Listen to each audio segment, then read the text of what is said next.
Welcome to my ULDUAR raid guide. My name is antifragile, and in this video I'll show you Assembly of Iron 25-man strategy. Assembly of Iron has both normal and hard mode, and for normal mode you first need to kill Steelbreaker, then Runemaster Morgheim and Stormcaller Brundir last. For hard mode, your raid group needs to kill Steelbreaker last.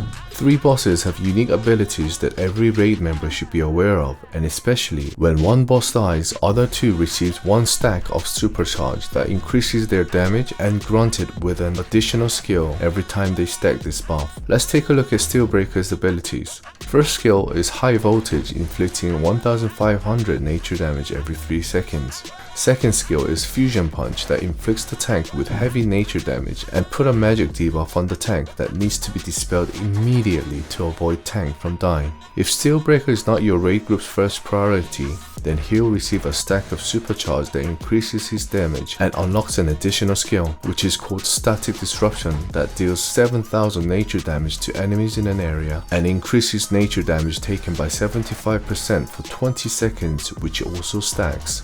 So it is important to assign 3 casters to stay 10 yards away from the boss and raid members to avoid any excessive damage done to the group. Furthermore, as soon as one of the casters gets static disruption, then you need to return to the raid group to avoid getting hit by a second static disruption, and as soon as the debuff wears out, you need to reposition yourself outside while keeping 10 yards distance with others.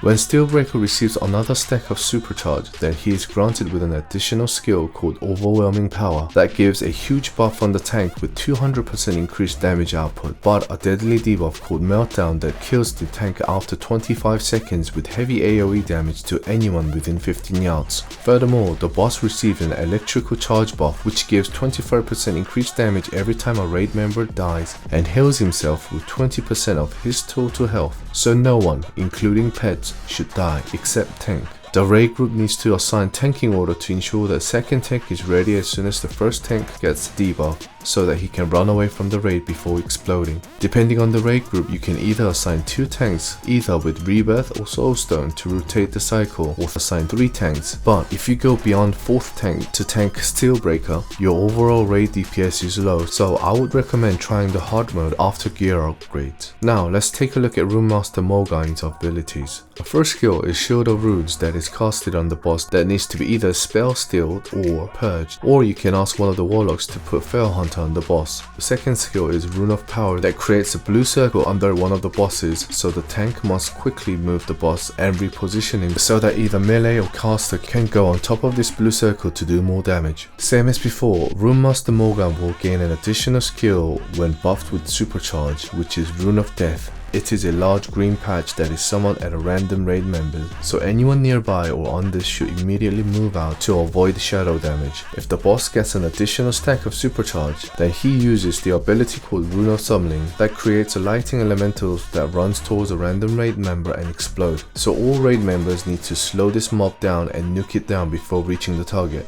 Also, Lightning Blast deals heavy nature damage to anyone within 30 yards from the caster, so all raid members need to move out to avoid AoE damage.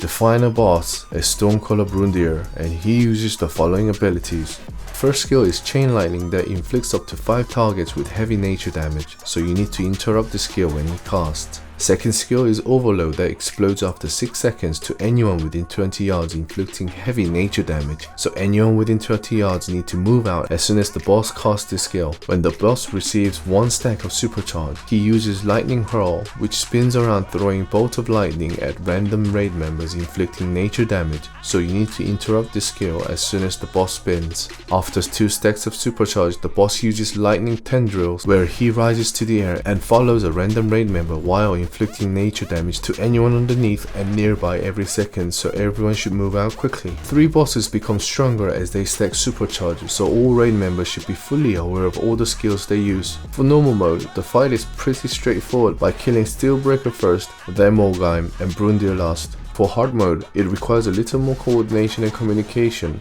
and I would advise to put on 1 nature resist gear with enchant if the raid is struggling with raid heals. Depending on your raid group strength, you will want to kill either Brundir or Morgan first, and then handle first stack of supercharge accordingly, and then finish the fight with Steelbreaker last by communicating with tanks to time the taunt to make sure that the tank with meltdown run away from the group, while all raid members should focus on nuking the boss down while staying alive. The Assembly Iron's difficulty gap between normal and hard mode is quite big, so I would recommend that everyone is fully alert when attempting this boss in hard mode.